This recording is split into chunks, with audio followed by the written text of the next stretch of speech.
Hey everybody, welcome back to Behind the Build with Scott and Devin. I'm Scott. And I'm Deven. Today we have a really exciting episode. Devin is so excited about this. I'm Today's so excited. episode 7, wells and Episodes septics. already at 7. Wells and septics. Thrilling subject matter, I know, but important. We think that this is going to help guide you guys through the process of what it means to get a well and have a well, all those things like that. So I think this is going to be an important listen. Probably not the most entertaining, but important nonetheless. So we're excited to get to you. Also, don't forget, it's super raw, Yes. unedited. You're going to meet some people today. We're going to have our first guests on, so you can see the empty chair that won't be empty for long. So it's going to be a good episode. We hope that you guys enjoy it.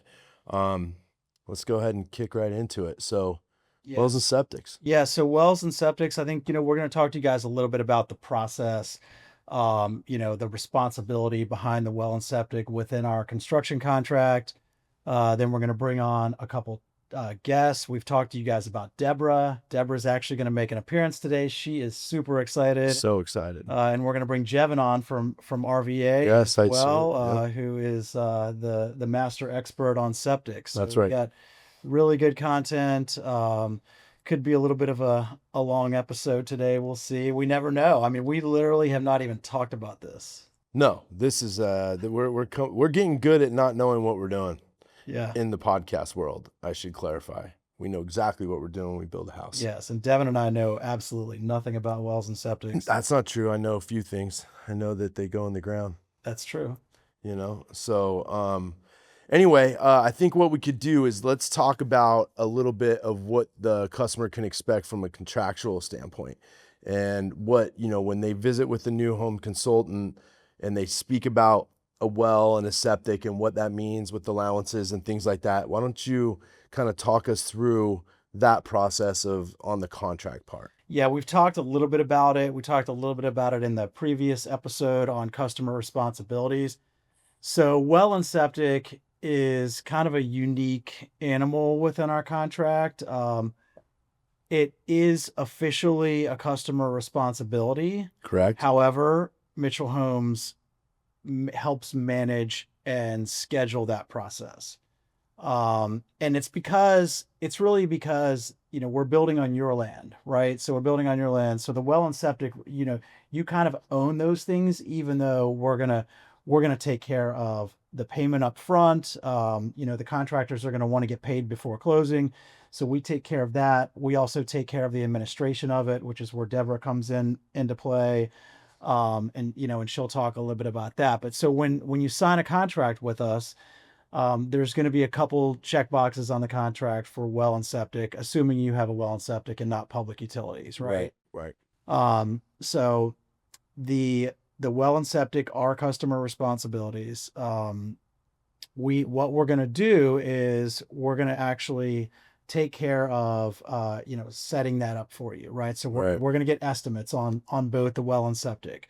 We're going to apply for the permits. Right. Now that's something we don't always apply for the permits. Some customers choose to do that part on their own.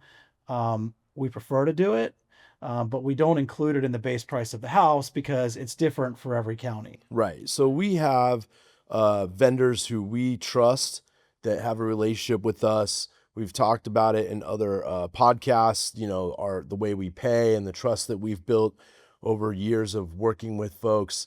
We have that strong arrangement with contractors who do both the well and septic. That's an important thing to note. We vet pricing. We do everything we can to lower the cost within our partners. And, we encourage strongly to go with our people. In fact, we really would rather it be that way. And there's a couple reasons for that. One, sometimes folks know a guy who knows a guy, or and I don't mean to begrudge anybody, but, they don't necessarily know how we work within our schedule, right? So maybe somebody's able to, has a friend and thinks they know who they are and what they can do. And it never, ever really works out. It never works out. It never works out with our schedule.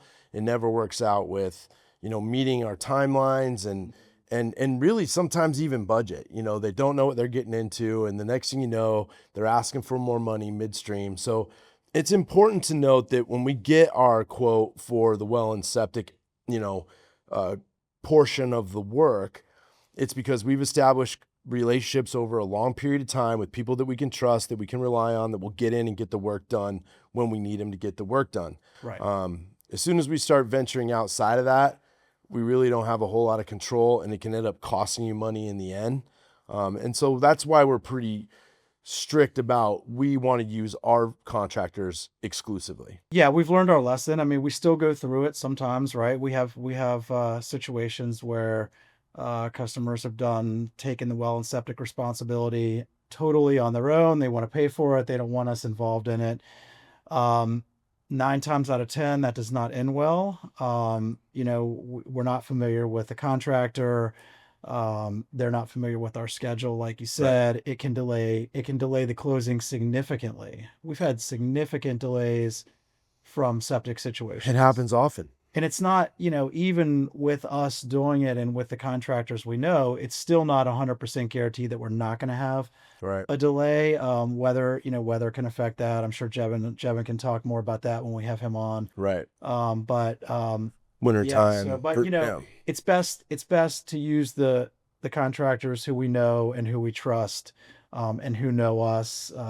Things go a lot smoother. Right. And so the reason why we're bringing up the contractor issue is because in our contract, you're going to sign, I believe it's a third-party addendum, or what do we call it? Yeah. So if you decide that you don't want us involved in the well and septic, and this is like this for anything, right? If you're supplying your own appliances, if you say I'm handling the well and septic, you have to sign a third-party addendum. Right. That third-party addendum basically, releases us from anything that may go wrong with you handling that part of the project. And we don't want to do that, and I kind of stand corrected. The customer signs the agreement of the well and septic estimate. Correct. Yes. So I apologize. I Yeah. think that's where I was headed. The customers agree to the price with the administration fee. Right.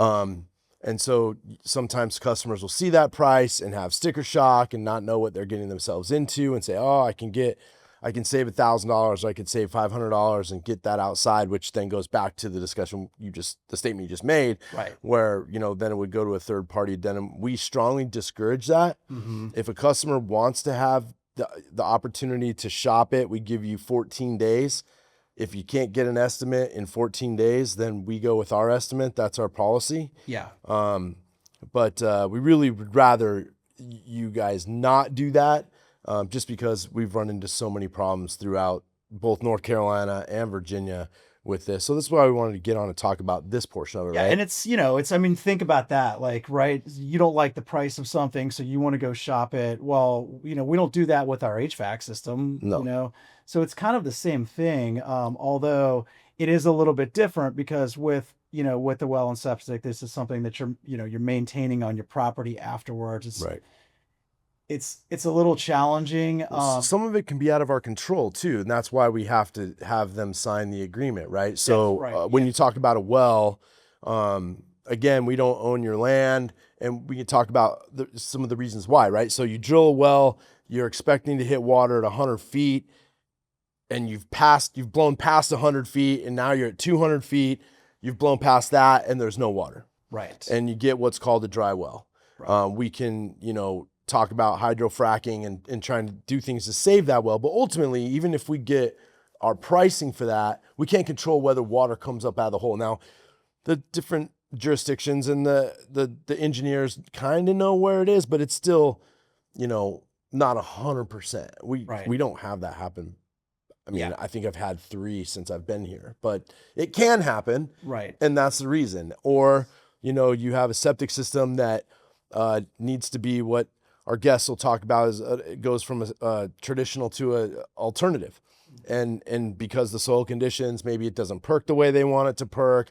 And now quickly you're escalating into something different than what you thought originally. Right. So, we need to disclose all that stuff to you, because those are out of our control, because the land isn't ours. Right. And that's why we have that disclosure, that they see it and they see the numbers and they see the administration fee. Yeah. And that's what that's for. So we're gonna get the estimate.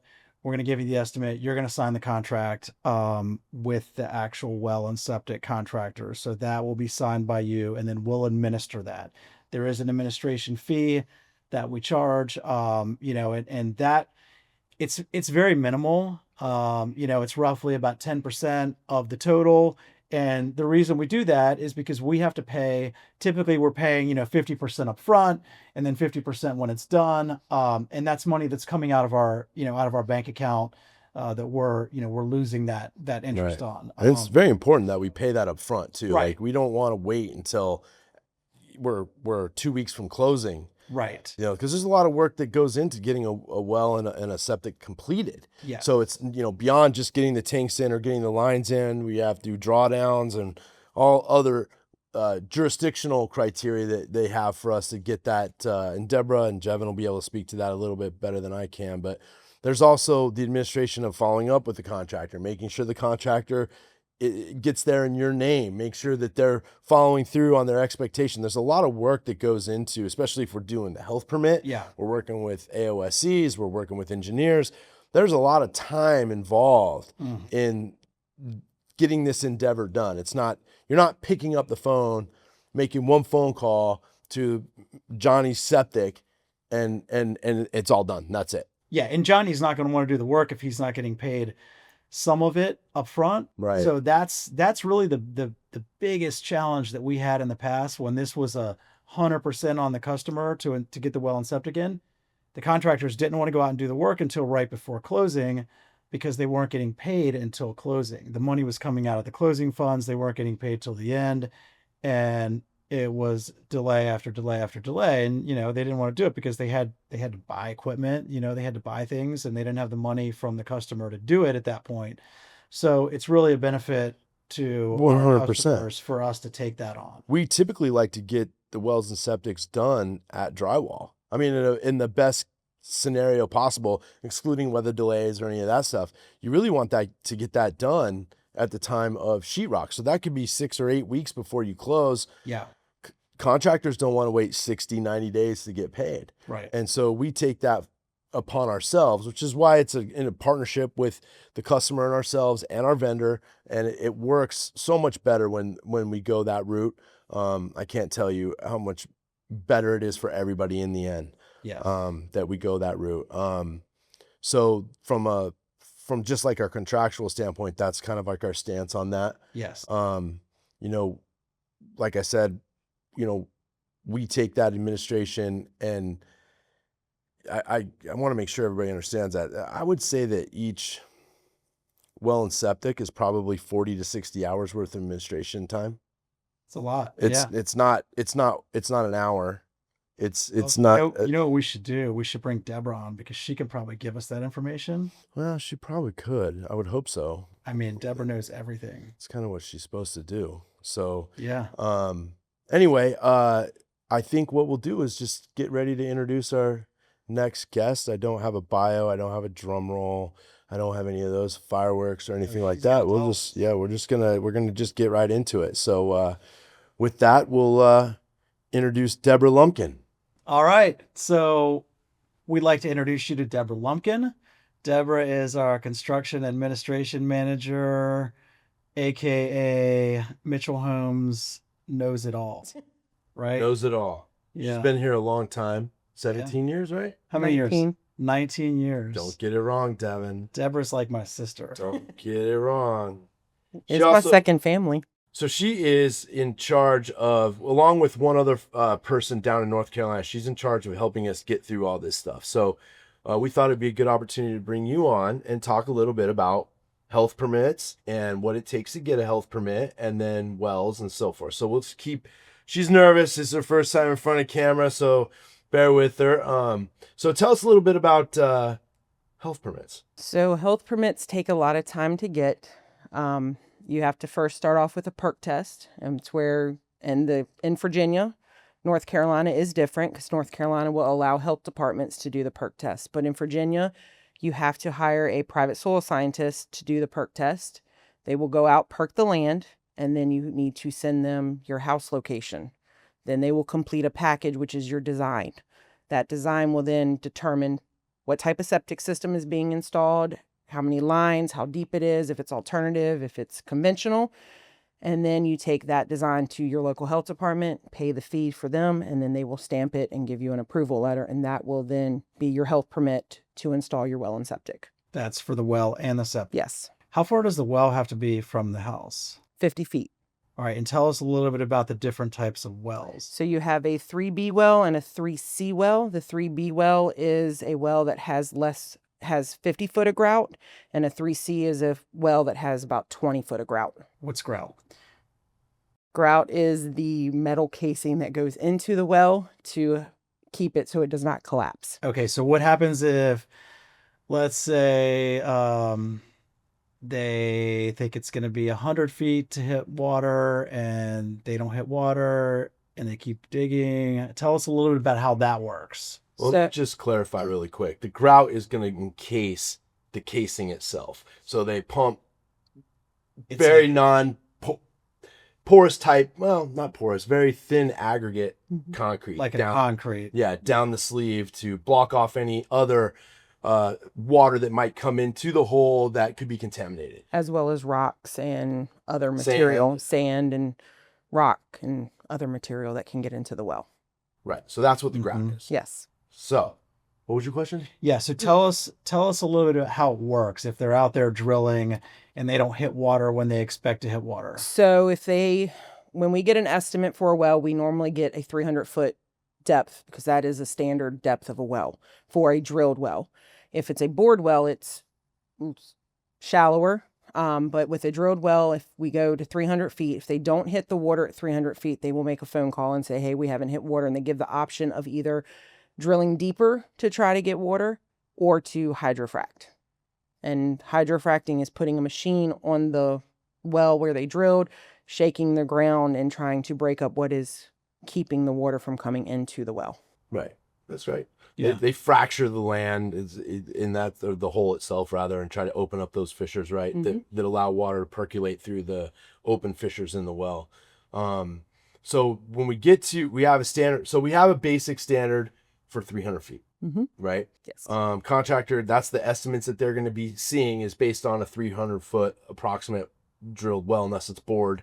It could be a little shallower, but they'll give you, a lot of our contractors have a lot of background in areas, so they'll know. I know Tawano has a real extensive map of all the wells that they've drilled along the I-95 corridor with depths where they hit water. So they have a lot of background to pull from to give you kind of an idea of what they expect, but that's not 100%, right? No. And most well drillers, you can ask them if they know what it is in that area, and they will call the health department and they will get the well log, which is what is done when the well is drilled, to tell you how deep the wells are in that area, as well as your lot. And they will look at that and see, okay, they'll pull the neighboring lots to figure out this well's 200 feet, this one's 300 feet. Well, now we've got one that's 500 feet. So every lot's different, but they can pull that information from the local health department.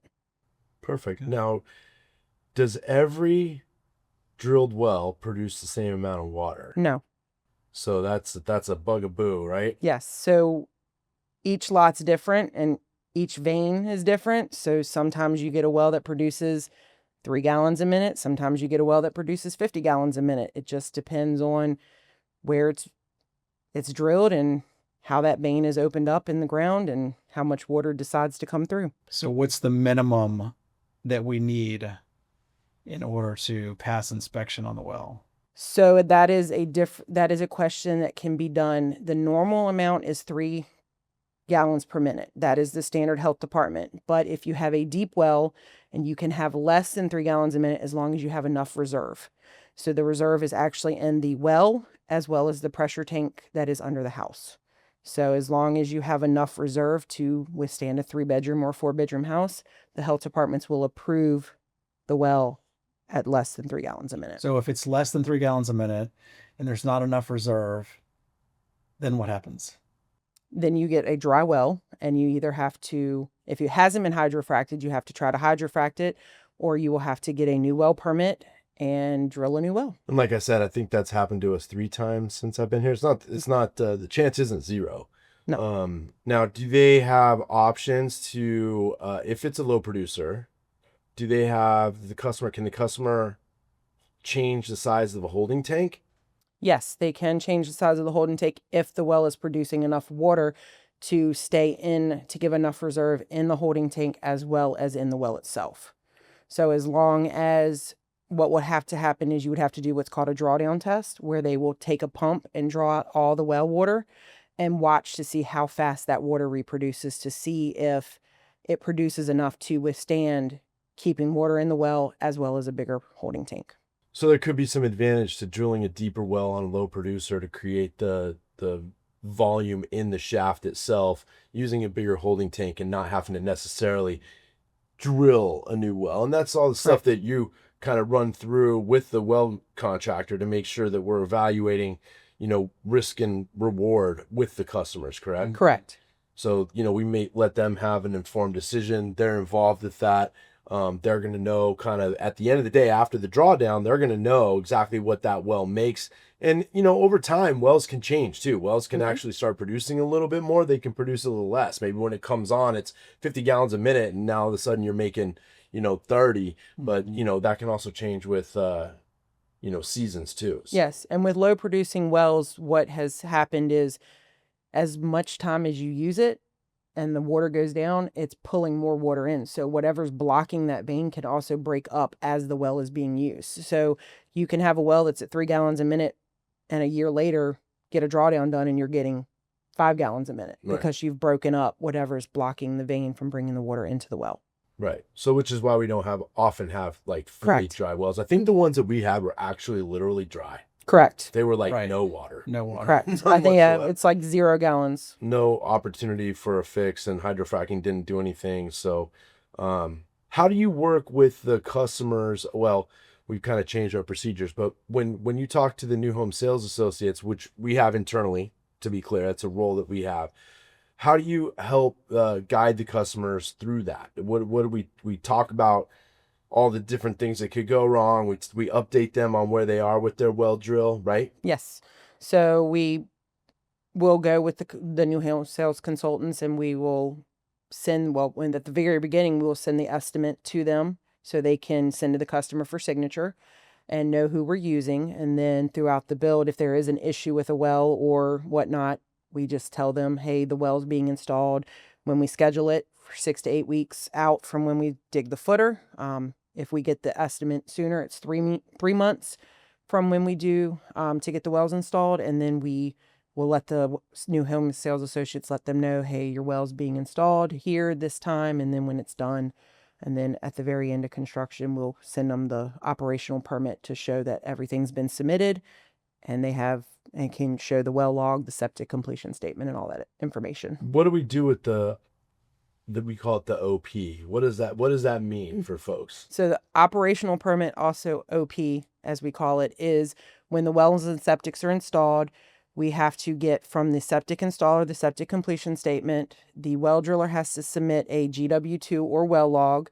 We have to get a past water test, and we have to get the OSC inspection and as-built. That goes to the health department, and they will then go out and do a well inspection to make sure that everything is installed per the permit, mainly the well, and they will then issue the operational permit. If you're on an alternative septic system, you have to do what's called a notice of recordation, because you have to maintain your septic system, and you have to also record that it is alternative for anybody who possibly buys the house in a later date.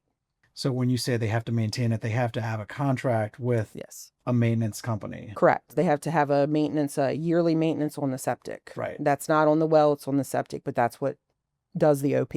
What do they do with the water test? Do you know what they're looking for? I mean, when someone takes a water test, what does that mean? They are testing the water to make sure there's no bacteria or E. coli in the water, so where it shows that it is safe to consume and drink. So everybody gets one of those. Every well gets a water test. So what happens when they come back and they have bacteria or E. coli? The wells will have to be re-bleached, and we have to run bleach water through the wells to make sure they kill whatever bacteria may be in there. And then we take another water test to have it tested again. And it has to continue to repeat that way until the test is passed.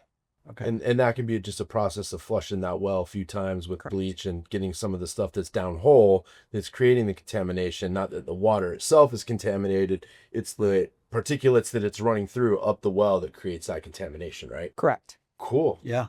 Very So- exciting. I know this is so exciting. I am so excited about this podcast. I mean, why not? Why wouldn't we be?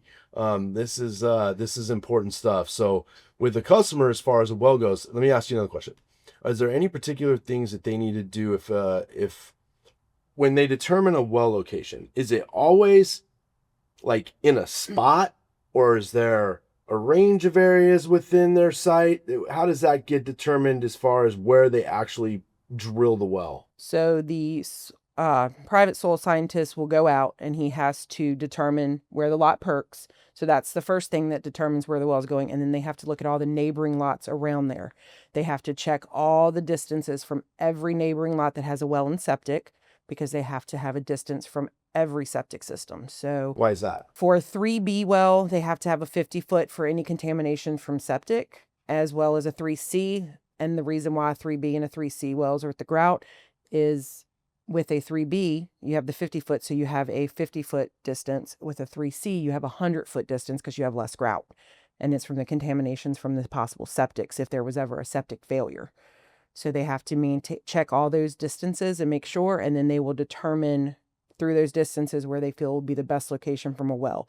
They don't just pick one spot, they do a box. So you can have a 20 by 20 box, a 30 by 30, or a 50 by 50. And anywhere in that box is where they can drill the well. They can be right on the edge of the box, or they can be right in the middle of the box. And that's determined based off really preference, or It's based off of mainly the distances from the neighboring septics. In the box. In the boxes, yeah. So the box is basically the preference of wherever the well driller feels they want to set up. So if they have a box and the customer wants it on one side of the box, The customer can determine that they with can the well determine driller. that. Because Yeah. some lots you would want it in a certain place, based off of your landscaping or whatever it might be. Yep. So they would just tell us that they have a specific location in that 50 by 50 or whatever size box, and Right. they'll get it marked, and that's where the well driller will drill. Right. is there any extra work that a customer might have to do with their land itself to get a well ready to drill? It depends, because if there's trees in the well area, then yes, they would have to clear the trees.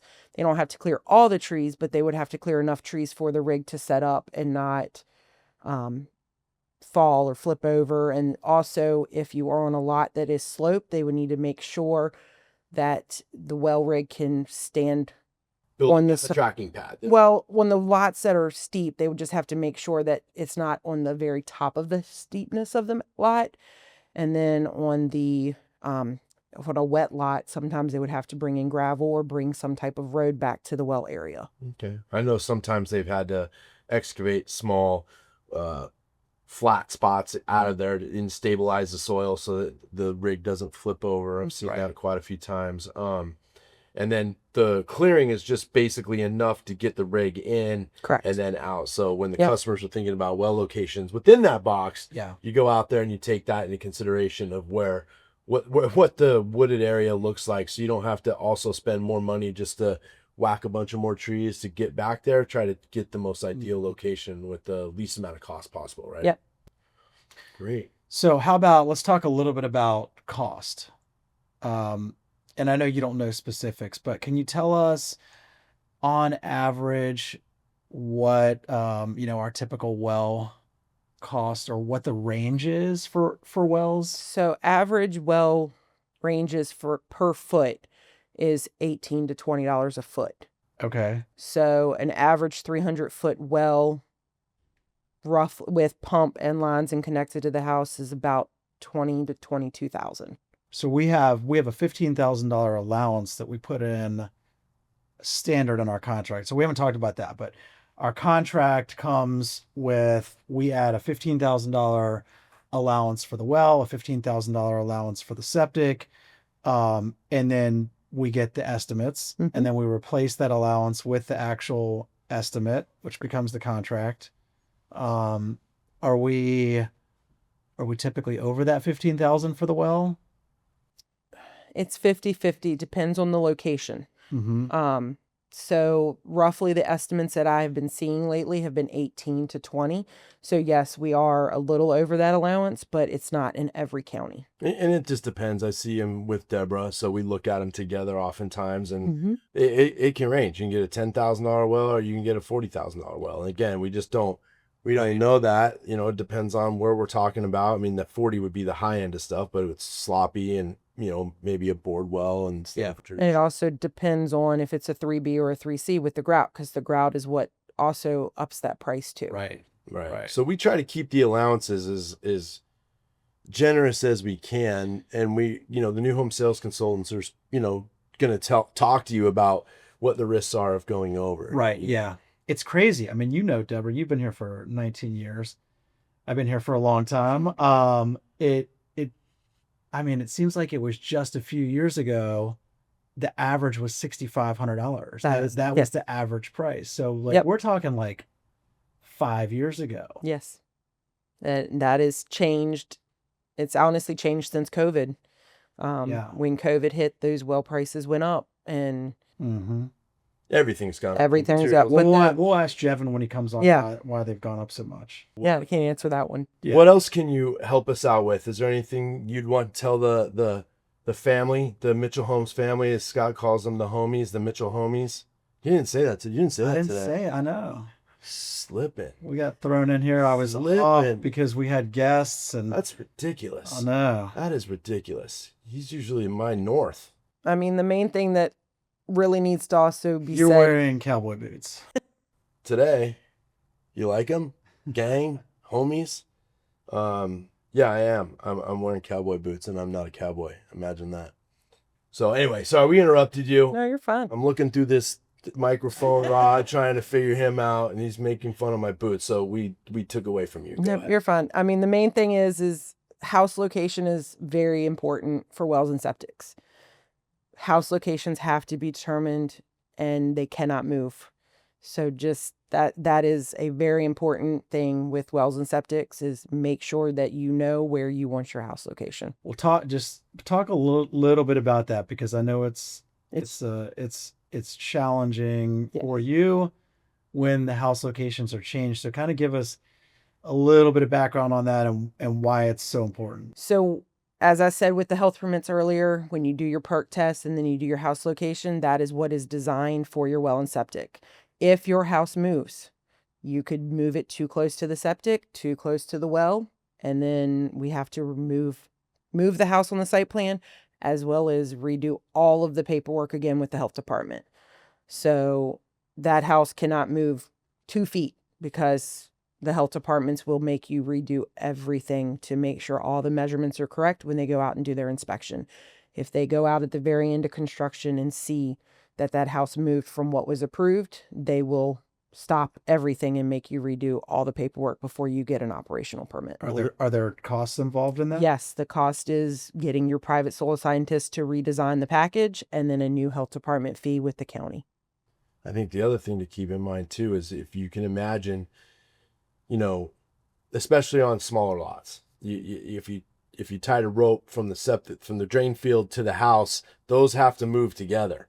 So if you move the house 5 feet, the septic system has to move as well. So I think a lot of people don't think about that, and like, oh, we don't like this location, we want to move it 25 feet back. Mm-hmm. Well, that you're shoving that drain field in a different location as well, right? Which can get challenging. And to what you just said, but when the customers think of it, you think of it as an assembly, and not just one-offs. You got to think of it that they got to move together. So when you move your house, sometimes it can affect the drain field, and you're back to square one. Yeah, even changing the angle. Correct. Yeah, okay. And it also changes the well. Now with the wells, as long as you use a termite treatment that is safe for consumption, you can get closer than 50 feet, but the minimum for the health departments is 50 feet.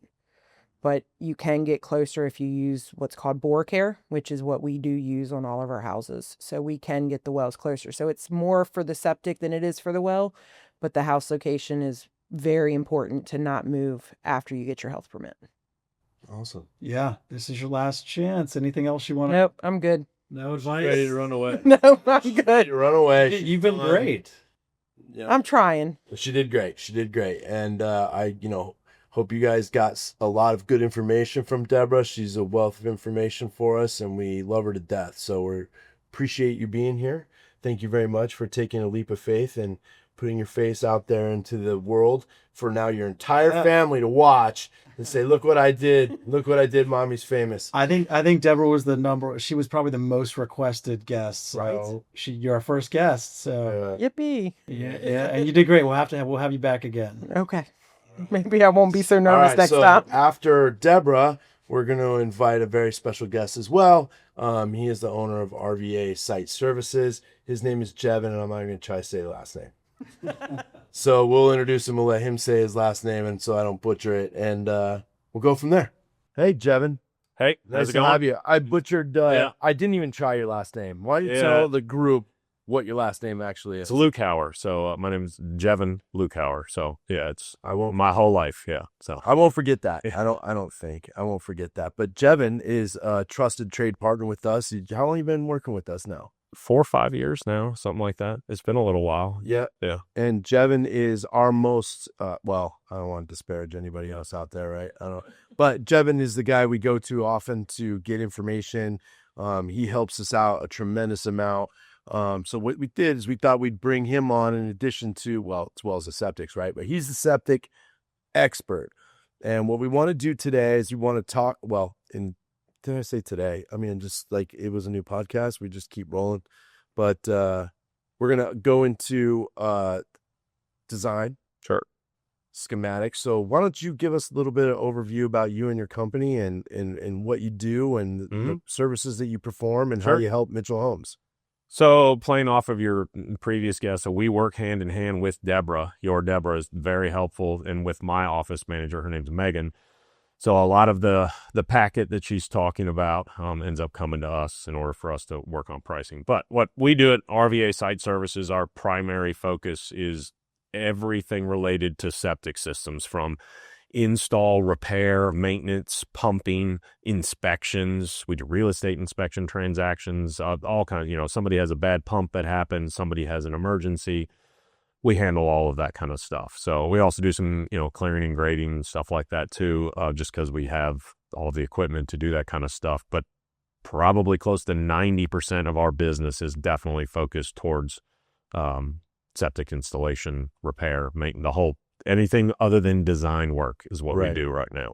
So how many different types of septic systems should customers expect to possibly encounter? So in the state of Virginia, you can call it 2 different types of systems, obviously, which you've touched on before. There's conventional and alternative. There's conventional pump, where it just means that your drain field is elevated to wherever the sewer discharge is at your house. So we have to pump the effluent uphill. It's water, stinky water at that point in time, but it's we call it effluent. Or it could be gravity. There are a couple different variations even inside there, depending upon what county you're in, because in the state of Virginia has their own regulations. But certain counties are allowed to expand upon those, like Chesterfield County, for instance. They're required to have 2 septic tanks. Everybody else is just going to have 1. Even in a gravity system, you're going to have two septic tanks. Interesting. So that causes it filters out twice. Then you have some other counties that have certain types of tanks. Some counties want risers on them. Some counties want filters on all conventional systems. And then we can get into the ditch dispersal method, also. But when you switch to your other type, which is alternative, there's a list that the health department keeps of approved alternative septic systems. I'm probably going to forget some, but this is the treatment level where we're talking about. And you have TL1 is conventional. TL2 is your first stage of alternative. TL3 is your highest stage currently in Virginia for treatment level. In that you have Aqua Clears, Clear Streams, Fuji's. You have Delta Pods, Eco Pods, peat moss systems. there's a whole bunch of aqua safes. I know I'm going to forget some. And these are all different types of systems within the septic system itself, right? Yes. Are those products or like brands? Or? Those are brands and products that have been approved in the state of Virginia for their specific use. These are like tools in a tool bag that the private OSEs, AOSEs, and soil engineer, and we'll describe that. An OSE stands for an on-site soil evaluator. An AOSE stands for an alternative on-site soil evaluator. And then you also have wastewater engineers. There are certain applications in Virginia where an engineer has to be involved. The main defining line is if you're pressure distributing in the ground, i.e. a drip system, an LPD pad, or any other type of pressure distributed, not pumped, but pressure in the ground. And there's a couple other circumstances where an engineer may need to be involved also. So when the engineer's involved, that's when we have what we consider to be an engineered system. Yes, not all alternative systems are engineered, Right. but I would say the vast majority of engineered systems are alternative. Right. And engineered, when the wastewater engineer is involved, that becomes the most expensive. It generally is, yes. I guess in order to get there, it all depends on the soil. Right. The state of Virginia has, its own regulations for the soil types and the perk rate, which is basically the absorption rate of how the ground can take water. What we're doing is, you've heard the saying of a bear going to the bathroom in the woods. We're essentially doing that in a more civilized way. Water's coming up through your well, going through the tanks, through a treatment process, whether it's conventional or alternative. That's how hard we treat that to get it back to base water. And then we're putting it back in the ground. The ground is uptaking that water, which is why those well distances are important so that we don't get contamination. You don't want, fecal coliform, bacteria blooms in your well, E. coli, that kind of stuff, and trying to keep a safe, water source in the ground. Also, but it all starts in the soil. What can the soil take? How close are we to water table? There's a bunch of regulations off of that where they have to be a certain distance off of water table and then have to add treatment to it also. Okay. So how do they determine the soil? A perk test. So when Deborah's asking about, when you guys, and I know you guys work with a bunch of different, but a lot of times it's kind of regional. Like, oh, you're in this county, we should call these people because they're familiar with those soils within this area. But if you're 3 hours away, you probably don't want to call that same guy because now you're in the mountains. You should call the AOSEs or engineers in that area because those are the soils in their backyard that they deal with all the time. And what do? They drill a bore sample? Yep. Or is that how So they have an auger. It looks kind of like a double-sided beak with a cone. There's a cylinder at the end. So they drill down, they keep going down until they don't find what they like or they do find what they like. In the state of Virginia, we are doing anywhere from above ground systems to 16 feet in the ground. We've done work on where that drain field's going deep, trying to hit a sand pocket layer that they found way down below because everything else above it is junk soil, so to speak.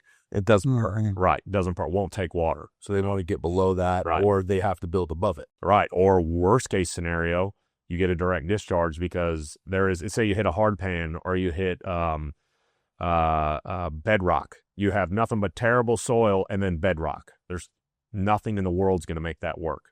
So you end up with a direct discharge system, which is exactly what it sounds like. We are treating it to the best possible ability, and then it gets direct discharge to like a dry creek or something like that. Oh, wow. So those are highly regulated. So I've imagined. DEQ gets involved and all kinds of stuff. I don't know that we do many of those. I know we've done a few, but it's definitely not the majority. No, It's rare. Yeah. For us, it has been. But, one of the things that we, a lot of times we have people that come to us and they're in the process of looking for land. We talked about this in a previous podcast. And, one of the things that we've told them is like, it's so important that you get that lot perked and understand what type of system is going to go on that lot before you actually close on that property, because you could end up with a $50,000 or $60,000 septic system. Yeah. nobody really thinks about it until it's a problem. Let's say they've identified this site. Well, we'll stay off and mark it off. And you guys do a great job of doing that in the field with your superintendents, but sometimes the homeowners don't realize that too. Like, or if they're getting a contractor to clear it themselves, those trees need to come off. There's a lot of well, I thought you could just put the drain. No, I can't fit a drain field in there. It's the woods. Right. Especially our shallow systems. If they're going deep, there's a little bit more wiggle room there. But when they're shallow, you run the risk of compressing the soils to where if you compress them enough, they won't take any more water. You've closed them all off. Time of year comes into play. The water table in Virginia rises and falls with the seasons, and especially in certain areas. We have a wide variety of soils that affects that. So when the customer does, they're looking at land and they get a drain field established or a preliminary placement of the drain field, they want to stay off that. They don't want. Right. And how, if it is slightly wooded, how do they clear that? If it's deep enough, and generally we kind of call it, or let's call it around a 20-inch or deeper install. Technically, this is on the AOSE, the designer. He can make that determination. This is me just saying it from an installer's perspective. If it's 20 inches or shallower, they're going to request that drain field is hand cleared, meaning a lot of times they're going to go in there, you're going to cut all the trees down and leave the stumps, and somebody like either me or someone else needs to go in there and grind the stumps down. Or if they're smaller than, say, 6 inches, you can pluck them. The problem is with heavy equipment in there and yanking stumps out, you could create craters and pockets of bad soil in a drain field. Now, if you're doing, let's say it's a bare bones conventional gravity system and it's going in at 42 inches in sandy clay soils, you can pretty much have at it. Take the trees out and do what you want to do. They would get that information. Someone should tell them Yeah. that information prior. Yeah. This is stay off it. Don't drive on it. Don't touch it. It's in the permit too. Like in any AOSE worth their salt's going to put that in there, because it's the way we view it on the install side is it's their baby. We're just delivering it. That designer designed that system to work. It's on us to now implement their design and put it in the ground. So let's say it does require a hand clear, and somebody drives an excavator across it. Who determines at that point whether or not that is still a feasible spot to put that system? A lot of times I wouldn't know that until I showed up on a site and maybe saw something, and what would really glare it out is going to be like, I see these tracks and I see ruts and they're full of water because it's been left like that. This is only really going to occur on, let's call it, swampy lots, low-lying land that could have those issues.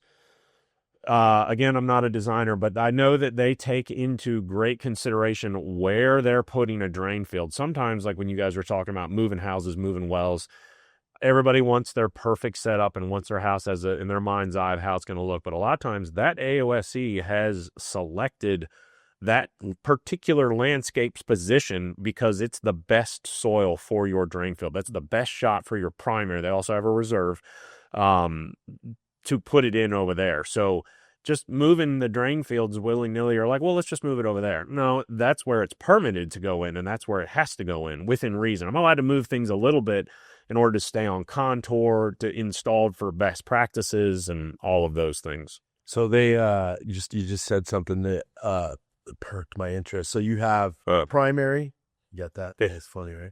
You got a primary location and then you have a reserve. Yes. And what would be the purpose of having a reserve drain field location? Nothing lasts forever. And at some point in time, so again, we're in the business, the septic business. We do repairs. We a lot of times, and it's a full-blown repair where old system has completely failed, non-functional, not working, and there's many different ways of that to occur, and they need a new one because some of them could be 30, 40, 50, 60 years old. Down the line, the health department always wants, what's the backup plan? When this doesn't work, what are we doing next? Sometimes the repair is right in the same drain field area, but if you imagine the lines, we lace in new lines right in between the old lines because we're on a postage stamp lot and we don't have the space. And that's when the designers come in, because there are certain systems that can take less space. Sometimes if you've got tons of acreage and great soil, then a conventional large system will work. But let's say you're on a 1/4 acre lot and we only have certain amounts. So sometimes your alternative, just because of the space available to make a drain field work. So a pad has to go in, Right. an above ground pad, which already has to be anything less than 18 inches, 18 or 17. I think it's switched over to alternative. There is a caveat if you introduce an engineer, but a lot of AOSCs don't want to run that risk, or an engineer doesn't want to stamp it and just say shallow placed conventional, because now they're taking a risk, you know, Right. so to speak. They're kind of putting their neck out there. Right. So this is kind of explaining in really high level terms why costs can vary and swing wildly in the septic process. So as we're getting, you know, estimates and quotes, excuse me, that's why we want our professional, the people that we know and trust. I mean, you don't want to make a mistake here. You don't Right. want to be in a position where you've invested a lot of money and the thing just fails because, you know, kind of a out of the back of his truck kind of guy decides he's going to put a septic in, and you're in trouble. So I think that needs to be said. We vet our vendors and subs. We make sure that they know what they're doing because we want best practices always. Right. You know, I know that we're going to show, I think, Tucker, we're going to show some individual schematics of wells. I think it'd be a good time to just kind of talk about the individual process, and you guys will see this on your screens at home, but you know, Jevon, if you want, you know, it'd be good to kind of walk us through, you know, a septic tank diagram and call out what each thing is. I guess so. A conventional system would probably be the one on that bottom right. That one looks like a conventional type system too. So you have your septic tank going. So basically, a septic tank is a holding tank, but the idea is all of the solids stay in the septic tank. We have a scum layer that forms up top, which is basically floatable fats, oils, and greases. And then at the bottom is where everything settles out at: toilet paper, poop, all that stuff stays at the bottom. And those layers are ever getting thicker and thicker and thicker as you use the system, which is what requires a pump out later, because we don't want it to send it to the drain field. It's just water we're trying to send to the drain field. There's a couple different dispersal methods, but let's stick with a gravel install. So once it goes into the ground, it's then being uptaked into the ground. It's literally being absorbed. This is where the perk rate comes in. So they set a perk rate, then there's some math that gets done with the drain field size so that the drain field isn't too small to where all of a sudden it starts getting wet out there because it's not getting, you're using too much water or it's too small. Right. Which comes into other issues where people use too much water sometimes, and now they're blowing out a drain field, or we're getting high water alarms or things like that. You know, so the septic tank itself, the holding tank, like you said, holds the solids, and then after, I'm imagining in that box it has a weir and it spills over the weir. Some of them have that. There are baffles in there. And in Virginia, we use baffles, and sometimes there's an effluent filter in there too. It's like a T that plunges into it. So in the layers, your scum layers up top, fats, oils, and greases. Then the middle third, let's call it, this is much exaggerated. This is after a tank has been in use for a while. Middle third is your clear water, let's call it. And then the bottom is your sludge layer that's going in there. So the idea, as that sludge layer gets higher, you don't want it to get into the baffle T, because now it can go out. Same thing with the fats, oils, and grease. And there's an alarm in there that basically says, hey, I'm full. Not on a gravity system. You have no alarm. So in the state of Virginia, they would like you to pump your tank every 3 to 5 years or as needed. I have people that we pump their tanks every 5 years, and I'm like, it looks like you could go another 10.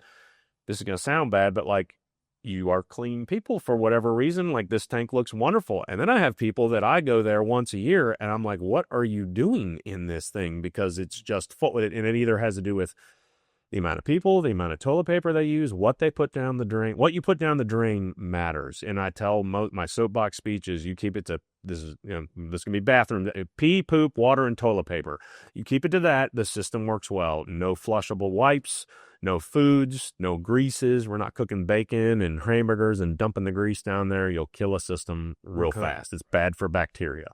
So in that, you have the septic tank, and then we have the distribution box. What does that do? So when the effluent leaves the tank, it goes in a gravity system. It's falling downhill. That's generally a 4-inch Schedule 40 pipe going into a concrete. Let's use a concrete D box. distribution box. So then when it splits to the rest of the lines, there are timers inside of the box with their dials, so that when the effluent enters the box, we want to send it to all 3 of the lines. And this, sometimes there's 9, sometimes there's 6, but we want to send it to all the lines equally, so that each line gets the same amount. You don't want to send it to line number 1 more than line number 2 or 3, because then you're overloading one versus the other. And that's what that D box does. Correct. And the D box is a distance away from the tank itself. Sometimes it's right next to the tank. Okay. It's where the drain field has been designed. I've got them where they're 2 feet off of the tank, and I've got them where they're 600 feet away from the tank, and they're pumped over there. So it could be pumped to that D box, or it could be gravity to the D box. So those 2 different things. You have gravity, which is obviously sounds like what it is. It Yep. falls with gravity, and then the pump is pumping those solids and everything up. Or We shouldn't be pumping any solids, It's just because by the time it gets to a pump tank, we're just talking about effluent water. so the pump is on the downhill side, or the Yes. or the downpipe side of the. of the septic tank. Yeah, there would be another tank. We call it's basically another septic tank, but we call it a pump chamber at that point in time. Okay. And there's floats in there. That would get to your alarm question. But there are no alarms that say, hey, you need to pump your septic tank. It's full of solids. That is what the 3 to 5 year pumping, interim is supposed to happen. And then if we're talking about an alternative septic system in the state of Virginia, you are required by law to get that system annually inspected and maintained. Your maintenance provider should be looking at all of that, either using what we call a sludge judge, which is basically a tube I put down in there. It's a great name. Yeah, and we can see the different layers. And generally speaking, if you get above a 28% of sludge in the bottom of the total volume in that tank, that's when we want to start talking about pumping you out. Okay. So that's when that gets inspected. And obviously, your conventional systems, there's just less red tape around them. Everybody wants a conventional system, but a lot of the good land is gone, and everybody's building in iffy land, so to speak. And the both systems will work. You just have to, one requires more maintenance, the other one Right. still, they all require maintenance. They all require maintenance. It's just yes. that one may require obviously more maintenance than the other. Yes. Now, another question I have: the septic tanks themselves, do those vary in sizes based on what the AOSC recommends, or are they pretty standard? So it's based on bedroom count with standard health department calculations. So if it's a 3-bedroom house, your septic tank's going to be 1,000 gallons. If it's a 4-bedroom, it's going to be 1,250 gallons. They want 1,200, but nobody makes 1,200. Maybe we make 1,250 gallons. And it goes up from there. And we go all the way up to 2,000-gallon tanks, or we have to set multiple tanks. But again, in Chesterfield, they have a requirement that all first tanks must be 1,250. The second tank is the size tank for the bedroom count. So if you had a 3-bedroom house, you're going to set a 1,250 and then a 1,000-gallon tank after that. So those need less because of that. I guess the question is, could you do that type of system anywhere, or is it just based on a requirement? Meaning, if a customer wanted more, you could add more volume. tanks. Yeah, there's no hurt in any AOSE worth their salt. If a customer says, I want to add an extra tank for settling, they'd be like, sounds good. Okay. We'll set you a second tank. I mean, it cleans the effluent up. It gets a chance to settle out twice. Gotcha. And then when it comes time to pumping a tank like that, generally we're pumping the first tank because the second one barely has anything in it. It takes years for that second tank to build up. Because no solids hit it. Right, because the first tank's doing its job. Okay. That's good to know. That's a good option to, for you guys out there, ask away. That's something new to me. An effluent discharge filter. It's a maintenance item, because if the filter gets clogged up, now you get a backup in your house. But what you did is you saved your drain field from failing too, because it stopped all the solids from going to the drain field. Gotcha. What other diagram would you like to have her show if you want to holler at her? That's basically, that septic tank diagram is basically the same thing, right? The one that was up. Yeah. So there's your scum layer. See the baffles, see the water coming in. Right. And then see the middle third in there of water, let's call it. And so there's your sludge layer in the bottom and your scum building up on top. And then there's the wastewater going out at the end. So as those layers get too thick, they run the risk of either blocking the lines or going out to the drain field and wreaking havoc. So that's the reason for wanting to pump everything down. there's some misnomers on like the inlet tees, whether you don't need them or do need them. But there are very specific rules and regulations in the health department as to how long those tees are based on the liquid level of the tank. Okay. So we have to follow those rules when installing inlet and outlet tees to make Okay. sure it all works correctly. What are the pipes coming out, what looks like out of the tank at grade level? That one, it looks like, well, no, I mean, that might be like an inspection pipe. So again, in the state of Virginia, we have, they require us to have inspection ports on all septic tanks, not all sometimes you'll see those green risers. They're kind of round. Yeah. So those are actual risers that give us clean, clear access to them. But at the very least, let's say it's a conventional gravity single tank system, you'll see a white 4-inch PVC pipe coming out with a cap. That's the inspection port that is required. Okay. So. Great. Do we have an alternative system that we can show? I think that would be worth. Yeah. There's one on the bottom left there. Yep. I think that is actually an AquaClear. So this is an ATU. Virginia has a lot of ATU systems. Basically, we're using excess oxygen to promote a certain type of bacteria growth that eats up the wastewater. And they're basically bugs that eat everything up and then clean the water. So in this illustration, the chamber on the left is let's call it your traditional septic tank, holding tank, just like the previous one. Then it goes into that ATU where there's a diffuser where air is being blown around and we're adding all the excess oxygen. And then it goes into the clarifier, which is the last one in blue. And you see there's a U-shaped pipe that comes up. That's an airlift. So there's an air motor that's blowing in that one, and then every so often it's going to switch and blow air through the other one, which causes it to recirculate back all the way to the trash tank. To get into the chemistry of it, it's how we get our denitrification. We're trying to, just like chickens and other animals, we have a lot of nitrogen in our wastewater. So we're trying to get rid of that nitrogen and protect our waters and things like that.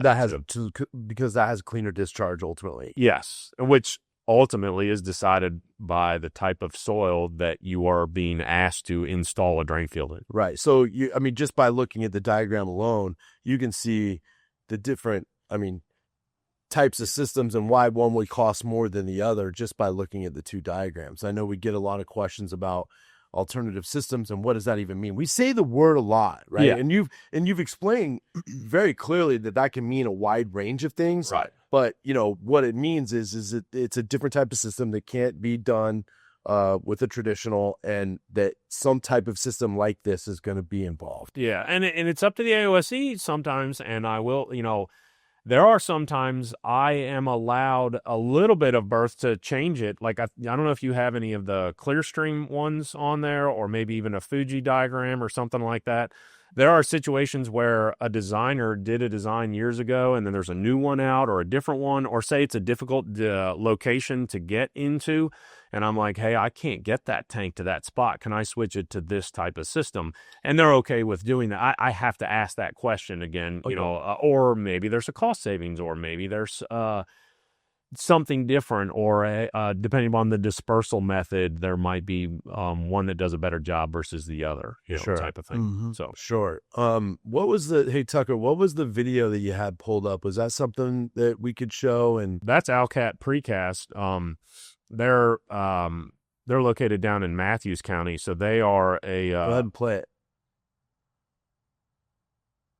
So the tank, those are the tanks themselves, right? Yeah, those were some AquaClear tanks. So all of the concrete tanks are going to get delivered on a truck like that. Okay. They come on a rail truck. So these guys make a good system, local, everything, but they deliver all over Virginia. We use them often. Great guys to work with. And whether it's conventional or alternative, there are a few exceptions. We generally use concrete tanks in Virginia. There are times we use plastic tanks, but only when we can't get a concrete tank. So that truck has to get to the site. They're heavy. the way we practice and the way I do mine, I run large enough excavators, except for these alternative systems. Those tanks can weigh almost 20,000 pounds. My excavators cannot pick those and set them in the hole. Right. But let's say up to a 1,500-gallon tank, my excavators can set them in the hole, which helps our install process up. It's a lot of scheduling that has to occur as far as getting materials to the site, getting a tank. Because a lot of times, you guys may notice, if I'm scheduled to do a job, I might not be there for a week or two, but I'll have the tanks dropped off. And then that way they're sitting there waiting to where my guys show up and we go to start an install. We dig a hole. I have all the, components and spreader bars and chains where I can pick the tank up with my excavator. We walk it over to the hole and drop it. Right. That way I'm not waiting for that truck to show up and set in the hole. However, alternative systems, I generally have to do that because we can't physically pick those tanks up and put them in the hole. Yeah. So what are we looking at here? This aqua clear. Is this something you would? Yeah, that was similar on that other drawing you had. AquaClear is another local company, Prince George, I think they're out of. So This is a pretty good little visualization of it, going through. So there you go. There's an animated video. Our first animated video on the podcast. So there's an aeration zone as it comes through, getting diffused. Everything's kind of mixing around. You're trying to create some agitation in there, and then by the time you get to the clarification chamber where it's blue in there, and so there's the skimmer where it comes back, it recirculates. You get certain turbidity levels, and which is kind of how clear the effluent looks. There are times where we take samples in jars and we're looking at it to be like, how efficient are we cleaning this right now? Okay. So Now, which is part of the maintenance process. I think when we talk about price, one, I think a good question is, we talked to, Scott had mentioned in the earlier segment with Deborah, the cost of wells has gone up exponentially. What are we seeing with septics and why have the prices gone up? I mean, obviously the easy answer is, materials went up and this went up. Well, so let's say for my instance, I'm trying to create a good company that I can hire good employees, create great benefits for them, and have guys that learn a craft and a job that they can do for their whole career. I want them to stay with me. And as you probably know, great employees cost money. Skilled employees cost money. The world is getting more expensive, and I want my guys to have live a good life and not be able to provide for their families, and that kind of stuff, and not be worked like crazy too. Now, septic systems definitely have an old connotation of back in the 80s and 90s is pretty much the Wild West out here, where you dig a hole in the ground, we set tanks. Sometimes they built tanks in place. We come across that all the time. Sometimes we do work for you guys. There's already a drain field out there, and we have to go do what's called an SAP. We do an safe, adequate, and proper, and I got to see what's going on because it might be an existing drain field that is viable for their new house to go in. That's a cheaper route, but the red tape has gotten more. There's a whole lot of licenses I have to uphold, a whole lot of continuing education I have to go to every year to keep all of our licenses up. So it's a mix of both. It's labor and material that have gone up everywhere. Yeah, I mean, it's been everything. The price of houses has basically almost doubled since COVID, right? So it's kind of similar, when you think about it. Right, 100%. I mean, nothing ever gets cheaper. Yeah. What not to put you on the spot, but what would a typical conventional non-pump system? Conventional gravity, let's take everybody loves to ask me, like, a 3-bedroom septic, go, give me a price. I'm like, well, okay, so I'll give you an example. Like, let's say it's a 3-bedroom conventional gravity system, and let's, for right now, assume it's a single tank. We're not in Chesterfield. Right. So option A, say we're down in Williamsburg, Surrey, somewhere where I know there's a lot of sand. So the sand uptake it could be a smaller drain field. That system may only have 3 lines, 4 lines. Right. And now take the same exact house, same exact bedroom count, and stick it in heavy red clay county, Goochland County, Powhatan County, Amelia County, parts of Chesterfield, places like that. And now it needs 7 or 8 lines, and they're 100 feet long versus the other one, they were only 60 feet long. So your drain field size tripled. Right. One might be $8,000. The other might be $12,000. It's the exact same house, the exact same bedroom size. It's the soil that dictated the size of the drain fields in order to hit their perk rate, their absorption rate. And, is the drain field, is that all spelled out for you within the paperwork that you're getting? Like Yes. how many lines and how long those lines are? It's lines and Okay. it's depth, and we have to actually install in Virginia, whether I agree with it or not. What they want us to do when I install it, let's take the way it's written is no line shall be longer than 100 feet long, any individual line. We can have a whole bunch of lines, but they won't let us go over 100 feet. That's why you'll never see a ditch install over 100 feet. Right. And then they'll give me a specific install depth. So let's call it 42 inches, something like that. They want us to have a fall of 2 to 4 inches over 100 feet in those ditches. So if you imagine a 100-foot line, I'm only falling, 2 to 4 inches. We shoot for 3 inches. So that works out. I'm going to do the math for you. It's 0.25% slope. Yeah. So it's almost level, right? I mean, over 100 feet, I've dropped 3 inches. The idea is as the effluent moves down the line, if you get like a progressive failure, so the beginning of the line doesn't want to uptake water, well, the water moves down the line, is able to find new soil to be absorbed into.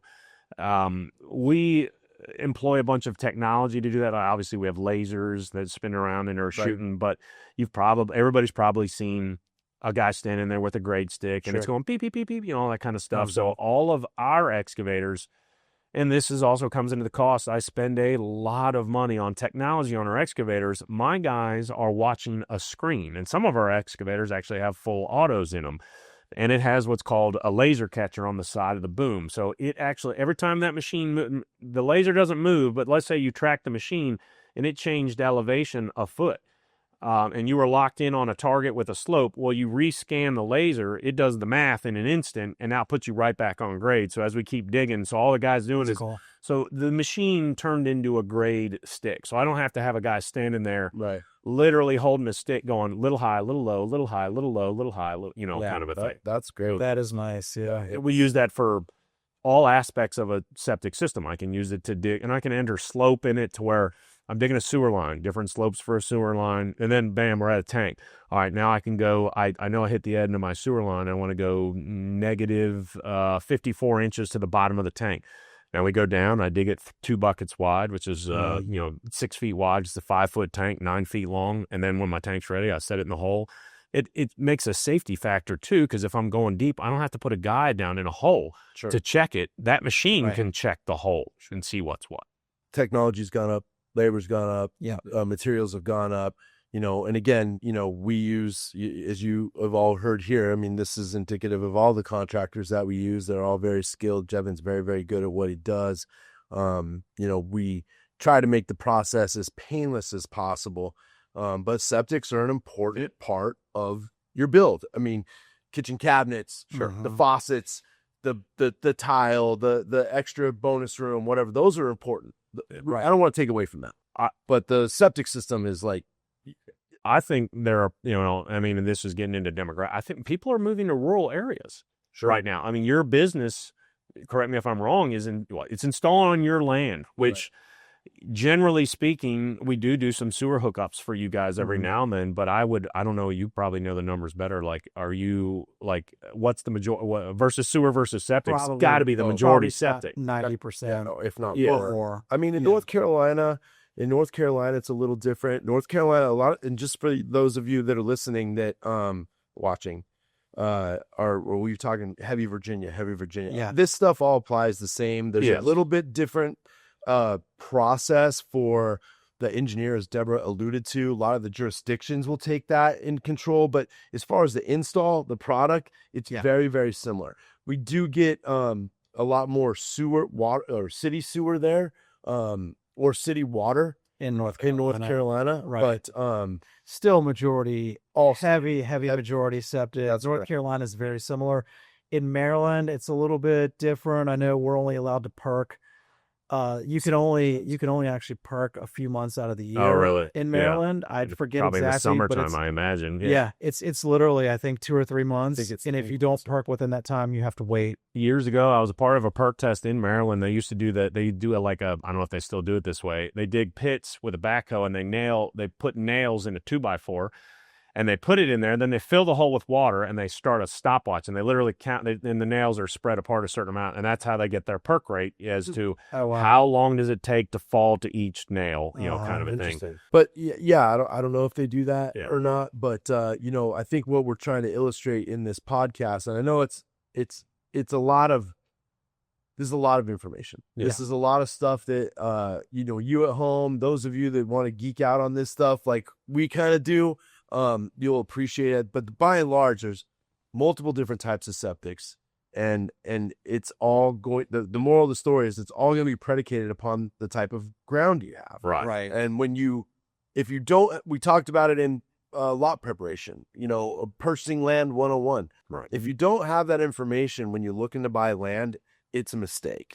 Yeah, I think one question I have for you, and I know you're not the OSE, but or the AOSE, but a lot of times, we'll have somebody, they come to us, they get their soil work back, and it's bad. They have a whatever it is. They weren't expecting this or something. Correct. It might be a $40,000 system, and they're upset clearly, and they'll say, well, why can't we perk it somewhere else on the lot? Do you know? I mean, is that something like that you can speak to? So, without stepping on any designer's feet, there are, just like any, I'd love to say, Virginia is full of great designers, right? But just like I imagine there's trades and other builders, there are good builders and bad builders. There are some that only do this because they've been burned and they're not really kind of stepping out, or there are some that might see something different in the soil.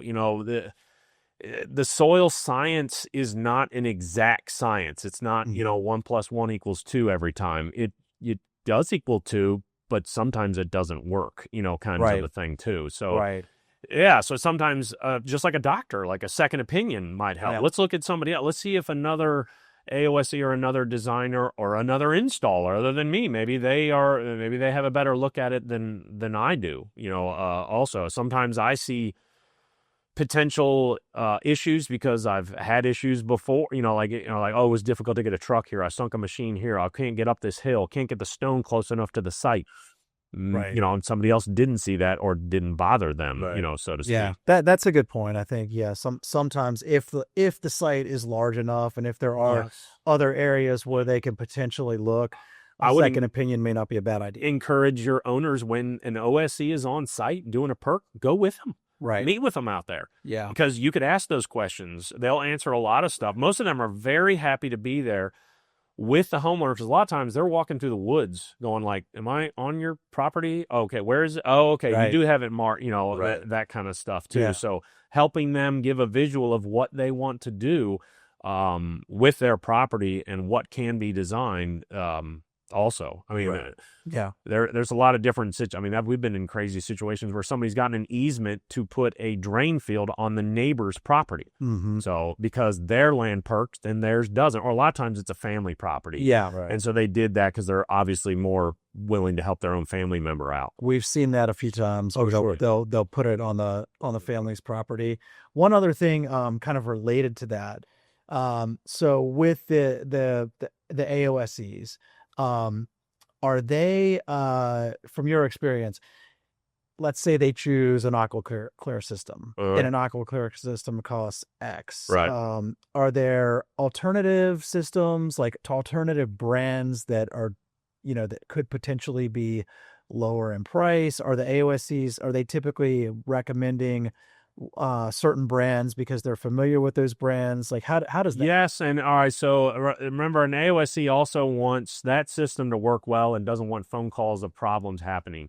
Right. So they want a system that works well and is cost effective, so to speak. There are certain situations, like remember that I was kind of like a tools in a tool belt. Let's say, I know you don't do this, but commercial applications alternative, they may go straight to, I'm going to throw it Advantex, so to speak, but it's the Cadillac system that you pay for it, kind of a thing. They may want to use that or other types of systems like that in order to do their treatment level.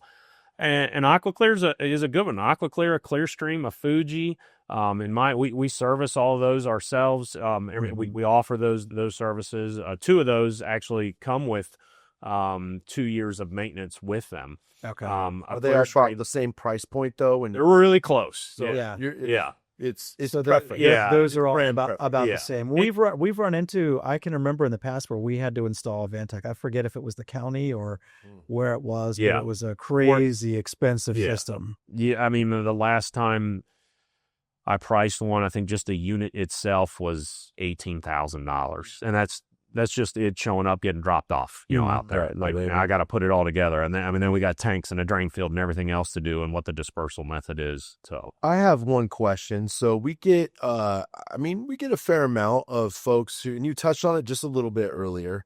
We get a fair amount of people who have an existing drain field. okay, and when we get those existing drain fields, I think there's a misnomer that, easy peasy, we should just, be able to set the house, use the same tank, use the same lines. How is that something that people can count on? I know for us, when we have existing drain field, typically, a pump might have to be installed because elevation different. Elevation change. But is it something that they can use pretty easily, or is it really just dependent upon the age of the system, the condition of the system? So they should know that, right? Yeah, but you guys, like, a lot of times we get sent on, I think we did one a couple weeks ago. Again, that's that SAP that we do, which anytime you're changing the use of a property, or say you're tearing this house down and putting another one up, or you're doing an addition on a house and you're adding bedrooms to a house. So it's to say there was an old house there and you guys are building a new house, and the old house was 3 bedrooms and the new house is 4 bedrooms. Okay. The old system was a 3-bedroom house. It was a 1,000-gallon tank, and the drain field is sized for 3 bedrooms. You have options there. One, you do an SAP, and let's say you get a clean SAP. Everything's great. Tank is in good condition. Drain field's good. We do inspections on all of that. Everything's good. However, they don't want to pay to add more lines, or they don't want to pay to take that tank out and add a 1,250-gallon tank to bring it up to a 4-bedroom standard. You can get a reduced occupancy certificate, and the AOSC can help write that paperwork, or limited occupancy is what it's technically called. But that gets attached to the deed. That means that you have a 4-bedroom house, but you're limited to 6 people that can live here. They assume 2 people per bedroom.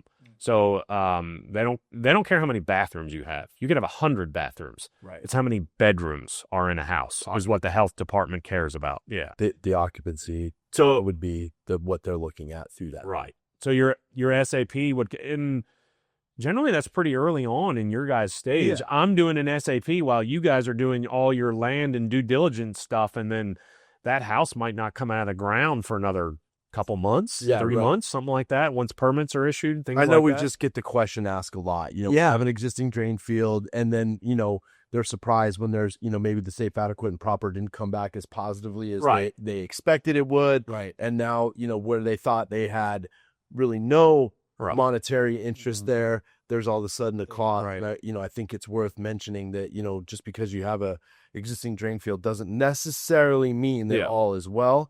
So don't make the assumptions. What I'm trying to tell the customers. Sometimes we have to do what's a very often is either going to be a tank replacement because it's old, cracked, deteriorating, falling in. A lot of the aggregates exposed. It's very acidic inside tanks too. So, or D-box and header lines. It's a 30-year-old system. The lines are doing good, but the D-box is crushed and the lines are crushed and they're silted in. So let's just give it a fresh start, on it. That kind of stuff. I know we did a tank. It was a septic tank and pump tank. So there was an existing drain field. It had never been used. People built the house. It's on the water. I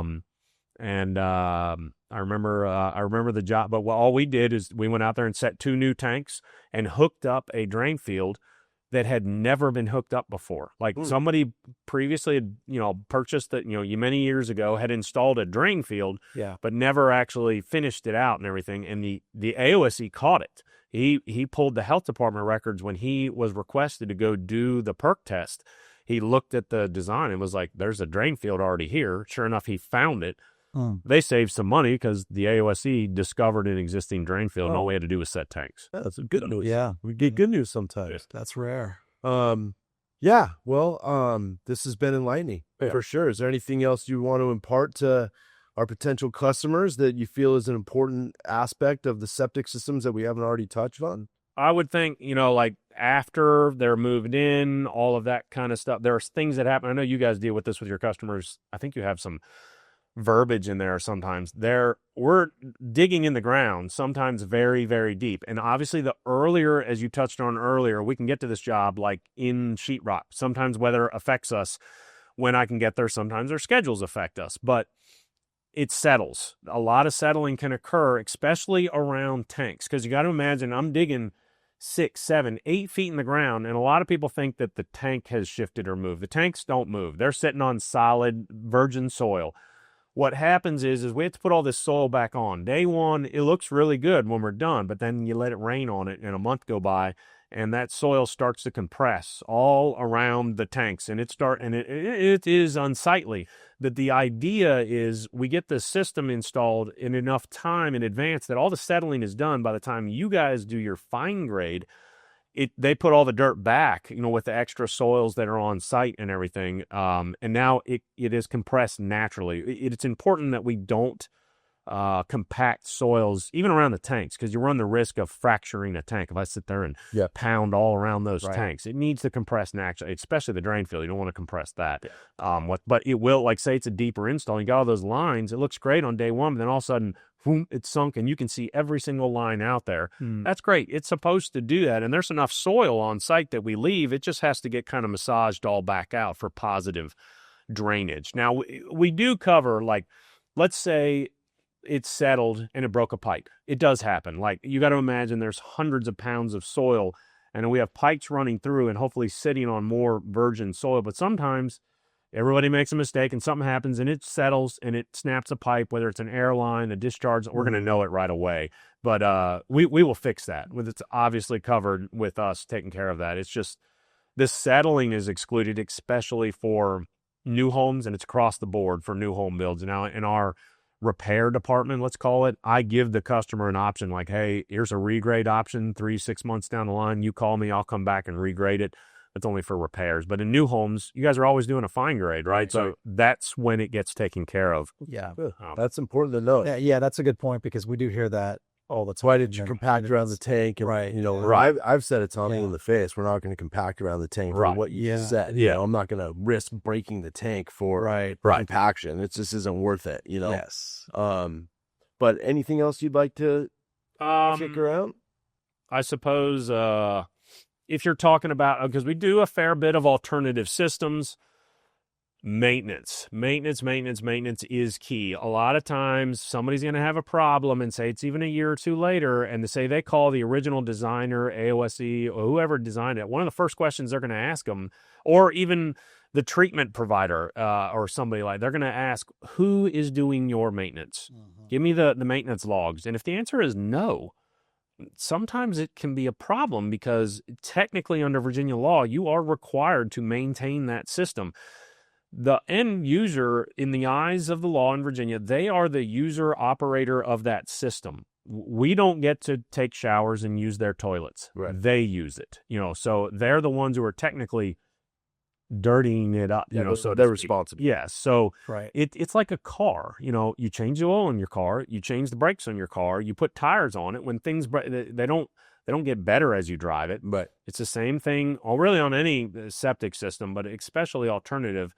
It's hard to cover all of them, but all of them variously have filters, pumps, aerators, floats, sensors.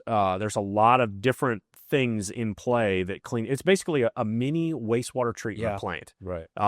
Sewage comes in. The idea is clean water as we can get it comes out without getting into the chemistry of how it works. And that can vary depending upon how much is being used, and then you also have people who want to overuse water. You can't just a runny toilet, even in brand new homes. I know you guys probably have brand new homes. A little bit of dirt gets in that toilet flapper and that toilet runs. It can run and run and run all day. We put 300 gallons extra into a drain field and saturate it or, cause problems, get high level alarms, that kind of stuff. Yeah. A lot of the alarms are protective. So, I need to let somebody know when one comes off, call us if we put the system in, or the service provider or something like that, to get those, taken care of or fixed, watching what we're putting down the drain, being mindful of that kind of stuff. A lot of people, you get in a brand new house. I know the feeling.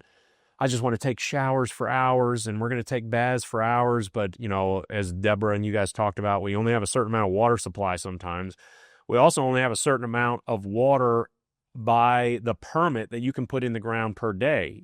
So whether that's 450 gallons a day, 600 gallons, if you go over that, you're going to start having problems with either alarms or a non-functioning septic system. Right. So water usage is important. Well, this is good information, man. I appreciate your time. Thank you very much for coming in. For those of you out there, look up RVA Site Services, give them a ring.